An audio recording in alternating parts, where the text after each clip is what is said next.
Level up your life channel में आपका स्वागत है। आज हम बात करने वाले हैं दुनिया की सबसे बेस्ट बुक का, जिसका नाम है मास्टरी और जिसके राइटर हैं रॉबर्ट ग्रीन। चैनल पर नए हैं तो वीडियो में खोलने से पहले चैनल को सब्सक्राइब कर लीजिए, क्योंकि हम हमेशा ऐसे ही बेस्ट बुक समरी आपके लिए हमेशा लाते रहते हैं। इस किताब में 6 चैप्टर्स हैं। मैं एक एक करके आपको सभी चैप्टर्स के बारे में विस्तार में बताऊँगा। इस समरी में हम जानेंगे कि कैसे हम टैलेंट, गुड लक और ग्रहों की दशा जैसी बातों को पीछे छोड़कर कठिन से कठिन स्किल को सीख सकते हैं और उसमें मास्टरी हासिल कर सकते हैं। आथर ने इस किताब में कुछ ऐसे प्रैक्टिकल रूल्स बताए हैं जिनकी मदद से कोई भी व्यक्ति किसी भी क्षेत्र में सफल हो सकता है और मास्टरी के स्तर तक पहुंच सकता है। इस समरी के अंत में मैं बताए गए सभी महत्वपूर्ण बातों को संक्षिप्त में दोहरा दूंगा, ताकि इस समरी में बताई गई बातें आपको आसानी से याद रहें। तो इस वीडियो को अंत तक देखना मत भूलिएगा। तो चलिए शुरुआत करते हैं पहले चैप्टर से। Chapter 1, discover your calling the life task. दोस्तों, हम सब में एक आंतरिक शक्ति होती है जो सभी जीवित चीज़ों को बड़ा करती है और उनमें बदलाव लाती है। चलिए बात करते हैं लियोनार्डो द विंकी की, जो 15वीं शताब्दी के बहुत बड़े आविष्कारक और आर्टिस्ट थे। लियोनार्डो बहुत सारे कामों में जीनियस थे और वह यह मानते थे कि हम सब में एक आंतरिक शक्ति होती है जो इस ब्रह्मांड को चलाती है और हमें जीनियस बना सकती है। लियोनार्डो को बचपन में ज़्यादा पढ़ाई करने का मौका नहीं मिला, लेकिन उन्होंने प्रकृति को बहुत अच्छे तरीके से ऑब्जर्व किया। प्रकृति की खूबसूरती और जीवन की शक्ति को देखकर उन्हें अच्छा लगता था और वह प्रकृति की इस खूबसूरत शक्ति को बहुत अच्छे से समझना चाहते थे। वे पहाड़ों पर या नदी के किनारे पर बैठकर प्रकृति की तस्वीरें बनाते थे। दोस्तों, जीनियस बनने के लिए सबसे पहले हमें यह पता होना चाहिए कि हमारे लक्ष्य क्या है। जब व्यक्ति के मन में उसके लक्ष्य स्पष्ट होते हैं तो वह उन्हें पाने के लिए उस दिशा में काम करता है और अपना सारा ध्यान और ऊर्जा अपने लक्ष्य पर लगाता है। वह सभी लोग जो अपने कार्य क्षेत्र में जीनियस और सफल होते हैं, उन सभी में कुछ गुण सामान्य होते हैं। उनमें से सबसे पहला गुण है कुछ नया सीखने की चाहत और अपने काम के प्रति लगन।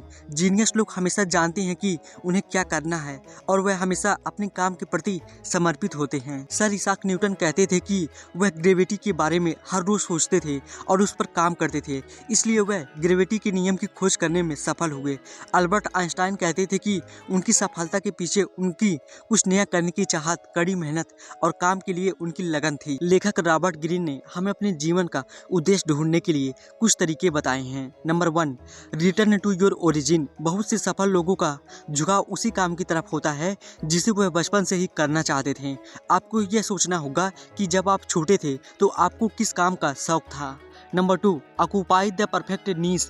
बहुत से सफल लोगों ने अपने लक्ष्य तय करने से पहले अपने बचपन में झांक कर देखा कि बचपन में उन्हें किस काम में दिलचस्पी थी। आपको भी ऐसा ही करना होगा, यानी आपको देखना होगा कि बचपन में आपकी सबसे अधिक दिलचस्पी किस काम में थी। Number 3, avoid the false path. कुछ लोग धन और शोहरत को देखकर गलत कामों की तरफ आकर्षित हो जाते हैं। कुछ लोग अपने माता पिता के दबाव में गलत प्रोफेशन को अपना लेते हैं। अगर आप जीवन में सफल होना चाहते हैं तो आपको इस बात का ध्यान रखना होगा कि आप किसी भी काम को केवल उससे मिलने वाली दौलत और शोहरत को देखकर न अपनाएं और ना ही अपने माता पिता के कहने पर किसी गलत प्रोफेशन में जाएं। Number 4, let go of the past. अगर आपने अपने अतीत में कुछ गलत कामों का चुनाव किया है तो आप उन्हें छोड़ सकते हैं। हमें उन फैसलों को बदल देना चाहिए और उन कामों को छोड़ देना चाहिए जिन्हें हमने गलती से चुना है, क्योंकि गलत काम करते हुए आप कभी भी सफल नहीं हो सकते। Number 5, find your way back. जब आप सही काम का चुनाव करेंगे, उसमें मेहनत करेंगे, तो कई बार आपका ध्यान गलत रास्ते की ओर भटकेगा। ऐसा अक्सर उस समय होता है जब किसी व्यक्ति को अपने काम में मुश्किलों का सामना करना पड़ता है। तब वह सोचता है कि इस काम को छोड़कर कोई और काम किया जाए। अगर आप गलती से भी गलत रास्ते पर भटक जाए तो आपको सही रास्ते पर और सही काम में वापस आ जाना चाहिए, क्योंकि सही काम करने से ही आपको सफलता मिलेगी। Chapter 2, submit to reality the ideal apprenticeship. School और कॉलेज में हम जो शिक्षा लेते हैं वह किताबी शिक्षा होती है, जिससे हमें सर्टिफिकेट और डिग्री मिलती है। स्कूल और कॉलेज की पढ़ाई खत्म होने के बाद समय आता है प्रैक्टिकल शिक्षा ग्रहण करने करने का, जिसे ट्रेनिंग भी कहा जाता है, जो कि सफलता के लिए एक बहुत ही महत्वपूर्ण कदम होता है। हर बार जब आप अपना करियर बदलते हैं तो आप इस चरण में नए सिरे से दाखिल होते हैं। नए कार्यक्षेत्र में जाने के बहुत खतरे होते हैं, क्योंकि नए कार्यक्षेत्र में आपको सब कुछ शुरू से करना होता है और शुरू से सीखना होता है। अब सवाल यह उठता है कि सही काम का चुनाव कैसे किया जाए। इस सवाल का जवाब बहुत आसान है। आपको केवल उसी काम की ट्रेनिंग को चुनना है जिसमें आपको सबसे अधिक सीखने को मिले और जिस काम की मार्केट में अच्छी मांग हो। The 3 steps of the apprenticeship phase. Step 1, deep observation, the passive mode. ज़्यादातर लोग अपनी ट्रेनिंग की शुरुआत में ये सोचते हैं कि अपने काम में सफल होने के लिए उन्हें लोगों का ध्यान आकर्षित करना होगा, उन्हें प्रभावित करना होगा और खुद को लोगों के सामने साबित करना होगा, जो कि एक गलत धारणा है। गलत धारणाएं लोगों को सच्चाई से दूर रखती हैं और उनकी सफलता में रुकावट बन सकती है। आपको हमेशा यह देखना चाहिए कि आपके कार्यक्षेत्र में कौन से व्यक्ति सबसे अधिक सफल हैं और उनसे सफलता की तकनीकें और नियम सीखने चाहिए। Step 2, skill acquisition, the practice mode. दोस्तों, किसी भी ट्रेनिंग में सबसे जरूरी और ध्यान रखने वाली बात यह है कि आप एक समय पर केवल एक ही स्किल को सीखें। आप किसी भी कीमत पर एक से ज़्यादा स्किल को सीखने की गलती ना करें, क्योंकि ऐसा करने से आप किसी भी स्किल को कुशलता से नहीं सीख पाएंगे। दूसरी बात, जब भी आप ट्रेनिंग में कुछ नया सीखने की कोशिश करेंगे तो आपको उसमें मुश्किल जरूर आएगी। कई बार आपको नई चीज़ें सीखनी मुश्किल लगेंगी और कई बार आपको बहुत बोरियत महसूस होगी। ज़्यादातर लोग ऐसे समय में सफल होने के शॉर्टकट ढूंढते हैं और निरंतर प्रैक्टिस के महत्व को भूल जाते हैं। आपको इस बात का ध्यान रखना है कि आप अपनी स्किल को पूरी लगन से सीखें और शॉर्टकट की ओर भटकने से बचें। Step 3, experimentation, the active mode. जब आप ट्रेनिंग में नई स्किल सीखते हैं तो उसके बाद समय आता है उन स्किल्स को अप्लाई करने का। Strategy for completing the ideal apprenticeship. Number 1, value learning over money. मशहूर वैज्ञानिक आइंस्टाइन अपने विचारों पर काम करने के लिए खास तौर पर अलग से समय निकालते थे। वे जो भी सोचते थे उस पर काम जरूर करते थे। इसलिए हमें शुरुआत में पैसा कमाने के पीछे नहीं भागना चाहिए और ट्रेनिंग के दौरान सीखी हुई स्किल को अमल में लाना चाहिए। Number 2, keep expanding your horizon. हमें नए नए लोगों से मिलना चाहिए और उनके पॉजिटिव विचारों को सीखना चाहिए। ऐसा करने से हमारी नॉलेज बढ़ेगी और हमें वह सब कुछ सीखने को मिलेगा जो हम अकेले रहकर नहीं सीख सकते। Number 3, trust the process. किसी भी काम में कुशलता हासिल करने के लिए समय लगता है। आपको किसी भी काम की शुरुआत में सही सफलता नहीं मिलती। सफलता पाने के लिए आपको लगातार कोशिश करनी पड़ती है और अपनी स्किल को विकसित करना पड़ता है। लगातार कोशिश करने से और सीखने से ही कुशलता आती है और आपको सफलता मिलती है। Number 4, apprentice yourself in failure. जब किसी मशीन में कोई खराबी आ जाती है तो आपको यह पता होता है कि उसके कौन से हिस्से में खराबी है और उसे कैसे ठीक करना है। ठीक इसी तरह जब हम किसी काम में फेल होते हैं तो हमें यह पता चल जाता है कि हमें अपनी कौन सी स्किल पर काम करने की और उसे बेहतर बनाने की ज़रूरत है। Number 5, combine the how and the what. हमें किसी भी स्किल को पूरी तरह से सीखना चाहिए और उसे बीच में अधूरा नहीं छोड़ना चाहिए। अधूरी स्किल सीखने से ना तो आप में कुशलता आएगी और ना ही आप उस काम को ठीक से कर पाएंगे जिसके लिए आप उस स्किल को सीख रहे हैं। इसलिए आप जो भी सीखें उसे पूरी तरह से सीखें और सीखने के बाद उस पर काम जरूर करें। Chapter 3, absorb the master power, the mentor dynamic.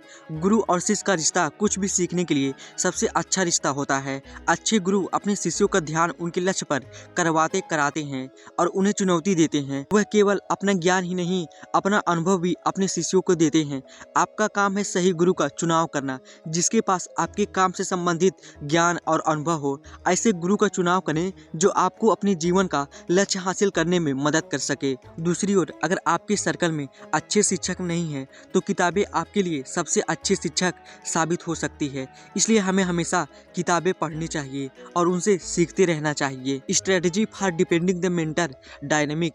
Choose a mentor according to your needs and inclination. हमें अपनी ज़रूरतों के अनुसार अपने शिक्षक का चुनाव करना चाहिए। सही शिक्षक आपको सहारा देगा, आप में आत्मविश्वास जगाएगा और आपको सही दिशा दिखाएगा। आपको ऐसा शिक्षक ढूंढना होगा जो आपको वह सब कुछ दे सके जो आप पहले से ही पाना चाहते थे। शिक्षक आपको बताएगा कि आप अपने जीवन के कौन से हिस्सों में कमज़ोर है। वह आपको आपकी गलतियाँ बताएगा, इसलिए उसके द्वारा की जाने वाली आलोचना को स्वीकार करने के लिए तैयार रहें। शिक्षक शिक्षक द्वारा आलोचना करने से आपको अपनी गलतियों को सुधारने का मौका मिलेगा और आपका आत्मविश्वास भी बढ़ेगा। कई बार आपको यह समझ में नहीं आएगा कि आप क्या सीखना चाहते हैं। इसे समझने के लिए आपको एक बार पीछे जाकर दोबारा से सोचना होगा कि आप अपने शिक्षक से क्या सीखना चाहते हैं। आप जो भी सीखना चाहते हैं वह आपको अपने शिक्षक को बताना होगा, ताकि वह आपको आपकी ज़रूरतों के अनुसार आपको सभी स्किल्स सिखा सके जिनकी आपके कार्यक्षेत्र में ज़रूरत पड़ेगी। चैप्टर 4,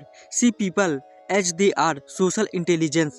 दोस्तों, लेखक रॉबर्ट ग्रीन कहते हैं कि हमें दो तरह की नॉलेज होनी चाहिए। पहला, मनुष्यों की स्पेसिफिक नॉलेज जो आपको बताएगा कि वह दुनिया को किस तरह से देखते हैं, और दूसरा जनरल नॉलेज जिससे आपको लोगों के व्यवहार के बारे में जानकारी मिलेगी और आपको उनकी पॉजिटिव और नेगेटिव भावनाओं का पता चलेगा। दोस्तों, आपको लोगों को वैसे ही समझना होगा जैसे वह असल में होते हैं। आपको लोगों पर ध्यान देना सीखना होगा जिससे आपको यह पता चल जाए कि वह असल में कैसे हैं। आप उनके शब्दों पर ध्यान देने की बजाय उनकी आवाज़ की टोन, उनकी नज़रें और उनके बॉडी लैंग्वेज पर ध्यान देना होगा।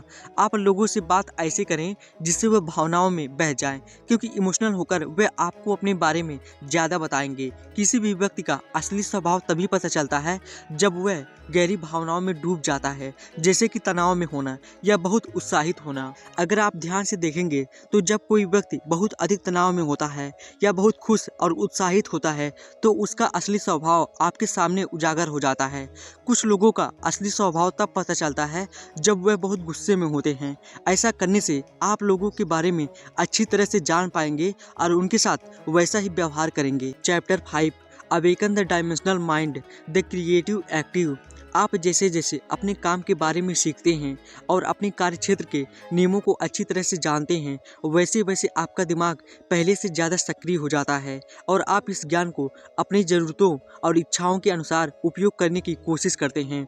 आपका लक्ष्य अपने सबकॉन्शियस माइंड को सक्रिय करना है ताकि आप अपने स्किल को बेहतर कर सकें और आगे बढ़ते रहें और नई नई चीज़ें सीखते रहें। अपने काम के दौरान आपको बहुत सारी समस्याओं और अनिश्चितताओं का सामना करना पड़ता है, इसलिए उन्हें सहने और निपटने के लिए उन्हें अच्छी तरह से जानें ताकि समय आने पर आप उनके लिए पहले से ही तैयार रहें। अपनी सामान्य दिलचस्पी और अपने कंफर्ट जोन से बाहर निकलें। अपने मन में नए विचारों को विकसित करें और जल्दबाजी में किसी भी बात का परिणाम निकालने की गलती ना करें। हर समय अपने साथ एक नोटबुक जरूर रखें और उसमें नए विचारों को लिखें। किसी भी विषय या समस्या को अलग अलग नज़रिए से देखने की कोशिश करें। किसी भी समस्या के बारे में देखें कि उसमें क्या अजीब है, उसमें क्या है और क्या नहीं है। अलग अलग नज़रिए से देखने पर आपको किसी भी समस्या के बारे में ज़्यादा जानकारी मिलेगी और आप उसके बेहतर हल ढूंढ पाएंगे। भाषा से परे सोचने की कोशिश करें। जिन चीज़ों को शब्दों में बयान नहीं किया जा सकता उनको विजुअल लैंग्वेज मॉडल या चित्रों के जरिए समझाने की कोशिश करें। जब आप किसी भी काम को करते हैं तो एक समय ऐसा होता है जब तनाव अपने ऊंचे स्तर पर पहुंच जाता है। ऐसे समय पर आपको काम से ब्रेक लेना चाहिए और थोड़ा आराम करना चाहिए। फिर आप उसे छोड़कर थोड़ी देर के लिए कोई और भी काम कर सकते हैं। तनाव की परिस्थिति में ब्रेक लेने से आपको किसी भी समस्या का हल ढूंढने और काम को पूरा करने का रास्ता मिल जाता है। कई बार हम सोचते हैं कि हमारे काम को पूरा करने के लिए हमारे पास बहुत अधिक समय है। यह भावना हमारे दिमाग पर एक गहरा प्रभाव डालती है। हमारा ध्यान बढ़ जाता है और विचार फेल हो जाते हैं। काम में हमारी इंटेंसिटी कम हो जाती है और काम करने की गति में भी कमी आ जाती है, जिसके कारण दिमाग का अपने ऊंचे स्तर पर सोचना मुश्किल हो जाता है। जो कोई भी व्यक्ति तकनीकों को सीखने में, अपने क्षेत्र में विशेषता हासिल करने में 10 साल लगाएगा, वह मास्टरी हासिल कर पाएगा और कुछ अनोखा बन पाएगा। Chapter 6, mastery. शुरुआत में हमारे अंतर्ज्ञान इतने धुंधले होते हैं कि हम उन पर ध्यान ही नहीं देते या उन पर भरोसा नहीं करते हैं। सभी मास्टर्स इस प्रक्रिया से गुजरते हैं, लेकिन धीरे धीरे वे इन आइडियाज़ पर ध्यान देना सीखते हैं।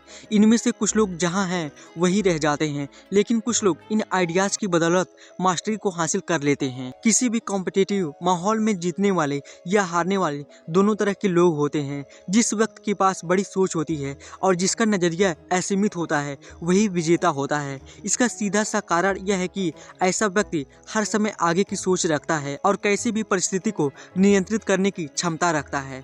हम कभी भी वह महसूस नहीं कर सकते जैसे दूसरे लोग महसूस कर रहे होते हैं।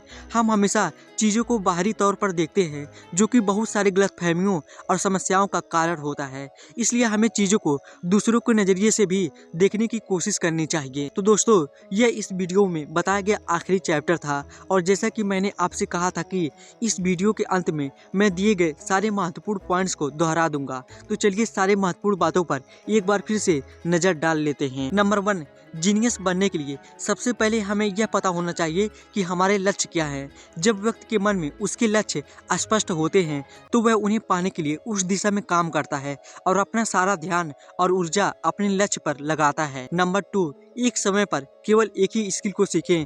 आप किसी भी कीमत पर एक से ज़्यादा स्किल को सीखने की गलती कभी ना करें, क्योंकि ऐसा करने से आप किसी भी स्किल को कुशलता से नहीं सीख पाएंगे। नंबर 3, सबसे ज़रूरी काम है सही गुरु का चुनाव करना, जिसके पास आपके काम से संबंधित ज्ञान और अनुभव हो। ऐसा गुरु का चुनाव करें जो आपको अपने जीवन का लक्ष्य हासिल करने में मदद कर सके। नंबर 4, दूसरों को सफल होते देखकर लोगों के मन में जलन की भावना उत्पन्न होती है, जो हमारी सफलता में बहुत बड़ी रुकावट का काम करती है। इसलिए हमें लोगों के साथ अपनी तुलना नहीं करनी चाहिए और जलन की भावना से बचना चाहिए। तो दोस्तों, उम्मीद करता हूँ इस मास्टरी बुक समरी से आपको जरूर कुछ न कुछ सीखने को मिला होगा और आपको ये बुक समरी कैसी लगी हमें कमेंट में लिख के बता सकते हैं।